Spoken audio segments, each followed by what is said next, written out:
चलो कल की प्रैक्टिस कर ली तुमने? डायमेंशंस क्लियर है ना? ठीक है, तो अब लेक्चर रिकॉर्डेड है इसलिए कल का कंटेंट आज रिवाइज नहीं होगा, टाइम वेस्ट हो जाएगा उसमें। ठीक है, आज नया टॉपिक स्टार्ट करेंगे। कल के लेक्चर में 30 MCQ सॉल्व करेंगे। ओके, बहुत सारे क्वेश्चन इधर भी सॉल्व हो रहे हैं। कल सेपरेट लेक्चर लेंगे जिसमें 30 MCQ सॉल्व करेंगे और हम कोशिश करेंगे कि सैटरडे के दिन तक लेक्चर मतलब टॉपिक खत्म हो जाए, दोनों टॉपिक खत्म हो जाए। ठीक है, तो चलो शुरू करते हैं। Application of dimension analysis.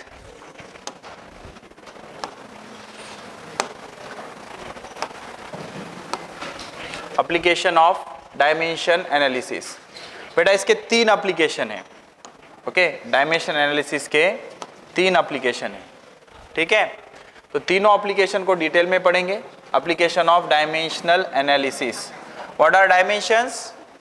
derived quantity expressed in terms of powers of fundamental quantity are called as dimensions। ठीक है, तो इसका जो पहला एप्लीकेशन है वो है to convert physical quantity from one system of units to other.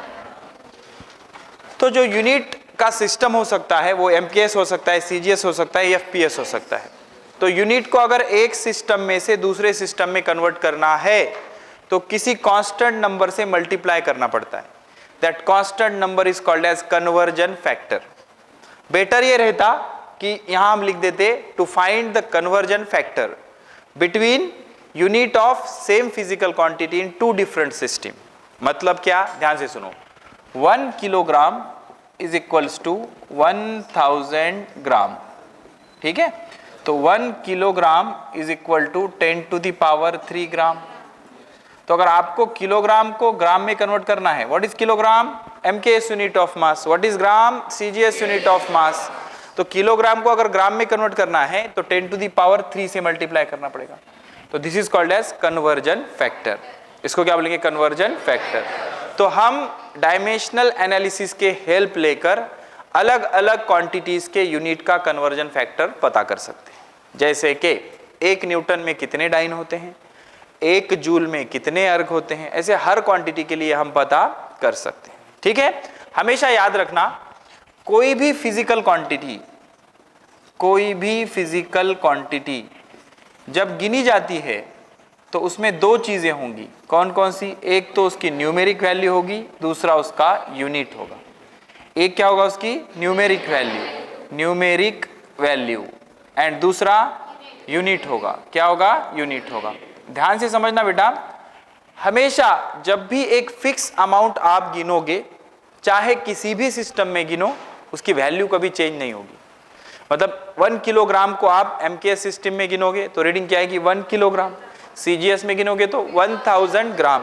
तो 1 किलोग्राम और 1000 ग्राम, इसका मतलब एक है कि अलग है? सेम है। तो यूनिट छोटा बड़ा है तो न्यूमेरिक वैल्यू भी छोटी बड़ी होगी। समझ आ रहा है? मतलब क्या होगा कि 1 किलोग्राम इज 1000 ग्राम। इसका क्या मतलब हुआ कि NU का जो प्रोडक्ट है हमेशा क्या रहेगा? कांस्टेंट। क्या रहेगा? कांस्टेंट। अब एक बात बताओ, ग्राम छोटा कि किलोग्राम छोटा? ग्राम छोटा। जिसका यूनिट छोटा उसकी न्यूमेरिक वैल्यू बड़ी या ज्यादा? जिसका यूनिट बड़ा उसकी न्यूमेरिक वैल्यू छोटी। क्लियर है? तो numeric value is inversely proportional to unit. Simple है, numeric value is inversely proportional to unit. जितना यूनिट बड़ा उतनी न्यूमेरिक वैल्यू छोटी, और जितना यूनिट छोटा उतनी न्यूमेरिक वैल्यू बड़ी। बात क्लियर है? अब इसकी ग्राफ प्लॉट कर लेंगे। उससे पहले हम ऐसे लिख सकते हैं N1U1 is equals to N2U2। N1U1 is equal to N2U2। N1 मतलब numeric value of physical quantity in one system जिसमें यूनिट क्या है? U1। N2 मतलब numeric value in another system जिसमें यूनिट क्या है? U2। क्या है? U2। अब अगर इसका ग्राफ हम प्लॉट करेंगे, किसका? N वर्सेस U का, तो बेटा रिलेशन कैसा है? Inversely proportional. तुमको सिखाया है इनवर्सली प्रोपोर्शनल का ग्राफ रेक्टेंगुलर हाइपरबोला होता है, ये ऐसा। ठीक है, तो अगर यूनिट बढ़ेगा तो वैल्यू कम होगी, यूनिट कम होगा तो वैल्यू बढ़ जाएगी। तो ये ग्राफ क्या होता है? Rectangular hyperbola. Rectangular hyperbola. अब कभी कभी क्या होता है, गूगली कर देता है वो, कैसे, ध्यान से देखना। ये क्या है, रेक्टेंगुलर हाइपरबोला। ग्राफ क्या दे देगा वो, कुछ इस तरह से दे देगा। इधर दे देगा 1/u, इधर दे देगा n। तो बेटा n और 1/u में रिलेशन कैसा है, डायरेक्टली प्रोपोर्शनल। तो ग्राफ कैसे आएगा, स्ट्रेट लाइन।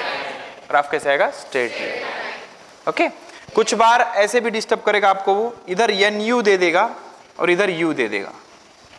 तो nu का प्रोडक्ट हमेशा कैसे रहता है बेटा, कांस्टेंट। तो ये चेंज होगा क्या, नहीं, चाहे इधर u दे दे या n दे दे, कोई फर्क नहीं पड़ता। क्लियर है। तो nu अगर किसी एक्सिस पे है तो वो हमेशा कांस्टेंट रहेगा। तो क्या समझ आया सर, जितना बड़ा यूनिट उतनी छोटी न्यूमेरिक वैल्यू, एंड जितना छोटा यूनिट उतनी बड़ी न्यूमेरिक वैल्यू, एंड जितना बड़ा यूनिट उतनी छोटी न्यूमेरिक। तो numeric value is inversely proportional to unit. Clear है। तो इस फॉर्मूले से हम कन्वर्जन फैक्टर डिटरमाइन कर सकते हैं। कन्वर्जन फैक्टर क्या होता है, वो कांस्टेंट नंबर जिससे मल्टीप्लाई करने पर यूनिट एक सिस्टम से दूसरे सिस्टम में कन्वर्ट हो जाएगा। जैसे 1 metre is equal to 100 centimetre, तो मीटर को अगर 100 से मल्टीप्लाई करेंगे तो सेंटीमीटर हो जाएगा। मैग्नीट्यूड चेंज होगी क्या, नहीं। उसके मतलब चेंज होगा क्या, नहीं। बस यूनिट छोटा बड़ा हो जाएगा और उस हिसाब से न्यूमेरिक वैल्यू भी छोटी बड़ी हो जाएगी। क्लियर है। तो पहला एप्लीकेशन क्या है, to convert a physical quantity from one system of units to other. Example, पहला सवाल क्या बोल रहा है, कन्वर्ट 1 न्यूटन, न्यूटन क्या है, SI unit of force, into dyne, dyne क्या है, CGS यूनिट ऑफ फोर्स। अच्छा, किसी भी फिजिकल क्वांटिटी के डायमेंशन सिस्टम चेंज होने से चेंज होंगे क्या, नहीं, हमेशा वही रहेंगे। ओके, तो हम क्या यूज करेंगे, N1U1 is equals to N2U2। Okay, तो N1U1 मतलब 1 न्यूटन और N2U2 मतलब N2 डाइन, पता नहीं कितना है, N2 पता करना है। ओके, तो N1 कितना लोगे बेटा, 1 into newton, 1 newton is equal to N2 पता करना है, और साथ में क्या आएगा, डाइन। क्या आएगा, डाइन। अच्छा बेटा बात बताओ, न्यूटन क्या है, SI यूनिट ऑफ फोर्स। तो ये 1 का 1 इंटू न्यूटन के डायमेंशंस बोलो, M1 L1 T-2। क्लियर है। इधर N2 का N2, डाइन के डायमेंशन बोलो, M1 L1 T-2। किसी भी तरह की कोई तकलीफ। अब प्रॉब्लम ये है कि ये SI सिस्टम है या MKS सिस्टम है, ये CGS है, तो कुछ तो अलग करना पड़ेगा। तो यहाँ पे मैं लिख देता हूँ 1 1 1, यहाँ पे लिख देता हूँ 2 2 2 for sake of simplicity. MKS system के लिए हम 1 सफिक्स यूज करेंगे और CGS सिस्टम के लिए हम 2 सफिक्स यूज करेंगे। क्लियर है। अच्छा, इसका क्या मतलब है, mass in MKS system, length in MKS system, time in MKS system, N2 आपको पता करना है। Mass in CGS system, length in CGS system, time in CGS system. बता बेटा, मास in MKS system kilogram, power कितना है 1, तो इधर भी 1। ये क्या है, length in MKS system metre, तो मीटर का पावर 1। इधर क्या है, time in MKS system, second का पावर -2 इज इक्वल्स टू, इधर क्या आ जाएगा, N2। इधर mass in CGS system, mass in CGS system gram to the power 1, length in CGS system centimetre, second to the power -2, second to the power -2। Clear है। क्या cancellation होगा, ये इससे कैंसिल हो जाएगा। क्लियर है। सबको पता है किलोग्राम में कितने ग्राम होते हैं, 1000 ग्राम, जानते हो कि नहीं, 1 किलोग्राम में 1000 ग्राम, इनटू मीटर में कितने सेंटीमीटर, 100 सेंटीमीटर, मीटर में 100 सेंटीमीटर। N2 हमें पता करना है, इधर ग्राम है इधर सेंटीमीटर, तो ग्राम से ग्राम कैंसिल, सेंटीमीटर से सेंटीमीटर कैंसिल, 1 2 3 4 5, तो N2 कितना आ गया, 10 to the power 5, 10 to the power 5। तो क्या लिखोगे, 1 newton is equal to 10 to the power 5 dyne, 1 newton is equal to 10 to the power 5 dyne. और कितनी ऑब्वियस बात है, डाइन कैसा यूनिट है, डाइन एक छोटा यूनिट है। तो यूनिट अगर छोटा होगा तो न्यूमेरिक वैल्यू क्या होगी, बड़ी होगी। कैसी होगी, बड़ी होगी। ठीक है, न्यूटन बड़ा यूनिट है, न्यूमेरिक वैल्यू छोटी। तो न्यूटन को डाइन में कन्वर्ट करना है तो किससे मल्टीप्लाई करना पड़ेगा, 10⁵, और ये किससे ऑब्टेन हुआ, डायमेंशनल एनालिसिस। क्लियर है। इधर ही और एक न्यूमेरिकल कर लेंगे, जूल और अर्ग का कन्वर्जन कर लेंगे। क्या लिखोगे बेटा, 1 joule is equal to how many erg, ये पता करना है। Okay, 1 joule is equal to कितना अर्ग, ये पता करना है। ओके, तो सेम प्रोसेस से करेंगे, सेम प्रोसेस से करेंगे। कैसे करेंगे, ध्यान से देखना। N1 U1 is equal to N2 U2। N1 कितना है, 1, जूल के डायमेंशंस M1, क्लियर है। N2 पता करना है, अर्ग के डायमेंशन T-2, क्लियर है। अच्छा, तो इसको 1 1 1 यूज करेंगे, इसको 2 2 2 यूज करेंगे। 1 मतलब MKS सिस्टम, 2 मतलब CGS। इसका क्या मतलब है, mass in MKS, mass in MKS is kilogram, kilogram to the power 1, length in MKS metre, metre to the power 2, time in MKS मतलब सेकेंड टू द पावर -2। ये N2 पता करना है, mass in CGS gram to the power 1, length in CGS centimetre to the power 2, second to the power -2। बात समझ आ रही है जी। ये और ये कैंसर, सबको पता है 1 किलोग्राम में 1000 ग्राम होते हैं, एंड मीटर में 100 सेंटीमीटर होते हैं, इसका स्क्वायर। इधर क्या रहेगा, N2 gram and centimetre square, gram से ग्राम कैंसर। तो ये हो गया 10 to the power 3, 100 means 10 to the power 2, उसका 2 मतलब 10 to the power 4, centimetre square का सेंटीमीटर स्क्वायर। इधर क्या बचा, N2 इंटू सेंटीमीटर का स्क्वायर, सेंटीमीटर का स्क्वायर से ये क्या हो गया, कैंसर। 4 + 3 7, तो N2 कितना आ गया, N2 is 10 to the power 7। कोई शक, ओके। तो यहाँ से क्या आ गया, 1 joule 10 to the power 7 erg, 1 joule is equal to 10 to the power 7 erg. ठीक है। तो डायमेंशंस का पहला एप्लीकेशन क्या है, to find the conversion factor, or to find that factor which converts unit from one system to another system। और logic क्या है, जितना यूनिट बड़ा होगा उतनी न्यूमेरिक वैल्यू छोटी होगी, और जितना यूनिट छोटा होगा उतनी न्यूमेरिक वैल्यू बड़ी होगी। Okay, so this is all about first application. Okay, let us move to second application. तो सेकंड जो एप्लीकेशन है, it is to check the dimensional correctness of given physical relation. एक बात ध्यान से सुनो कि कोई भी फिजिकल इक्वेशन जब लिखा जाता है तो उसमें 2 करेक्टनेस होते हैं, एक होता है डायमेंशनल करेक्टनेस, दूसरा होता है physical correctness. Dimensional correctness is not guaranteed that कि equation is physically correct, but dimensional incorrectness is 100% guarantee that physically incorrect, physically incorrect. अभी चीजें समझ आ जाएंगी। ओके, ध्यान से सुनो। कैसे चेक करेंगे, एक रूल होता है जिसको बोलते हैं principal of homogeneity of dimension, principal of homogeneity of dimensions. इस प्रिंसिपल के अनुसार अगर गिवन इक्वेशन के सभी टर्म्स के डायमेंशन सेम होंगे, गिवन इक्वेशन के सभी टर्म्स के डायमेंशन सेम होंगे, तो वो इक्वेशन डायमेंशनली करेक्ट है, वो इक्वेशन डायमेंशनली करेक्ट है। ठीक है। If dimensions of all the term in physical equation are same, then equation is dimensionally correct. This principle is called as principle of homogeneity of dimension. For example, ध्यान से सुनो, example number 1, सभी को पता है v is equal to u plus a t, एक kinematical equation है और अपने सभी को याद है, ये इक्वेशन सबको याद है। बेटा इसमें कितने टर्म है? 3। कितने टर्म है? 3। ये एक टर्म है, ये दूसरा टर्म है, ये तीसरा टर्म। अब अगर इन तीनों टर्म के डायमेंशन सेम होंगे तो ये डायमेंशनली करेक्ट होगा। चेक करते हैं, ध्यान से देखो। पहला term dimensions of v, v का यूनिट क्या होता है? मीटर पर सेकंड। तो डायमेंशन क्या होंगे? L1t-1। कोई शक? ये फाइनल वेलोसिटी होती है, ये इनिशियल वेलोसिटी, लेकिन होती तो वेलोसिटी है। तो dimensions of initial velocity are again L1t-1। तो दोनों के डायमेंशन कैसे हो गए? सेम हो गए।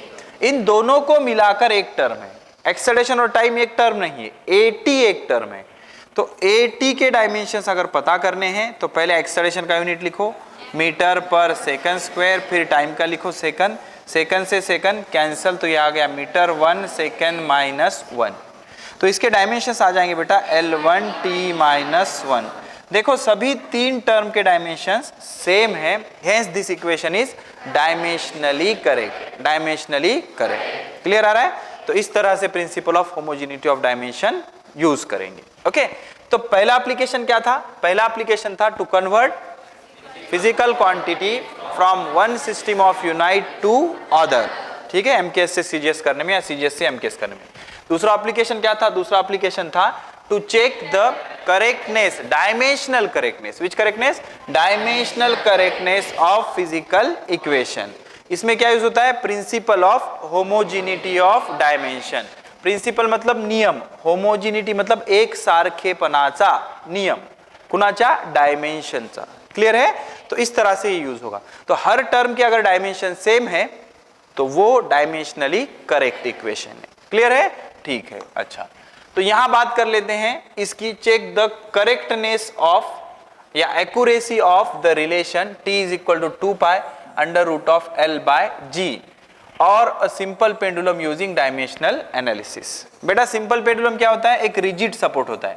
रिजिड सपोर्ट मतलब ऐसे स्लैब जैसा फिक्स सपोर्ट, इससे एक रस्सी बांधी जाती है और इसको एक छोटा सा पार्टिकल अटैच करते हैं, सो कॉल्ड बॉब। क्या बोलते हैं इसको? बॉब। इसको क्या करेंगे? ये जो स्टेबल पोजीशन, इसको मीन पोजीशन बोलेंगे। इसको साइड में लेके रिलीज कर दें। रिलीज कर दिया तो बॉब आगे जाएगा, फिर पीछे आएगा, फिर पीछे जाएगा, फिर यहां आएगा। तो ये जो चार मोशंस हुए इसको बोलते हैं वन ऑसिलेशन। क्या बोलते हैं? One oscillation. और इसके लिए जो टाइम लगता है, वन ऑसिलेशन के लिए जो टाइम लगता है इसको बोलते हैं पीरियड। क्या बोलते हैं? पीरियड। बेटा यहां से लेके यहां तक, इसके सेंटर तक, ये जो लेंथ है इसको बोलते हैं लेंथ ऑफ सिंपल पेंडुलम। अच्छा, इसकी बात करेंगे हम ऑसिलेशन में, टेंशन मत लेना। तो इसका जो पीरियड है, इसका फॉर्मूला इन्होंने दिया है t is equal to 2 pi under root of L by G। हमें ना इसका डायमेंशनल करेक्टनेस चेक करना है। तो इसमें कितने टर्म है? दो। कितने टर्म है? दो।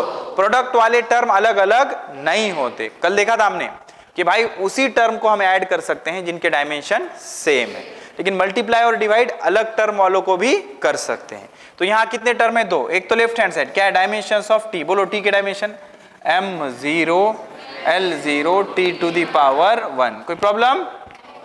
Left hand side 2 pi under root of L by G। बेटा 2 पाई के पास यूनिट तो है लेकिन डायमेंशन नहीं। 2 पाई का यूनिट रेडियन है, रेडियन के कोई डायमेंशंस नहीं होते। तो लेंथ का जो यूनिट है, लेंथ का यूनिट क्या होगा? मीटर। एक्सेलरेशन का यूनिट मीटर पर सेकेंड स्क्वायर। तो मीटर से मीटर कैंसल, सेकेंड स्क्वायर ऊपर जाएगा, सेकेंड स्क्वायर का रूट निकलेगा, क्या आएगा? सेकेंड। तो सेकेंड के डायमेंशन क्या आएंगे? m0 L0 t to the power 1। तो देखो दोनों के डायमेंशंस कैसे हैं? सेम है। Hence the equation is dimensionally correct. Equation is dimensionally correct. ठीक है, इक्वेशन कैसा है? Dimensionally correct. क्लियर है? तो equation is dimensionally correct. Okay, अच्छा। What is mean by dimensionally correct and physically correct? एक बात ध्यान से सुनो। मान लो आपको बोला गया, तीन इक्वेशन दिए गए, kinetic energy is equal to half mv square. दूसरा equation kinetic energy is equal to mv square and kinetic energy is equal to 3/2 mv square.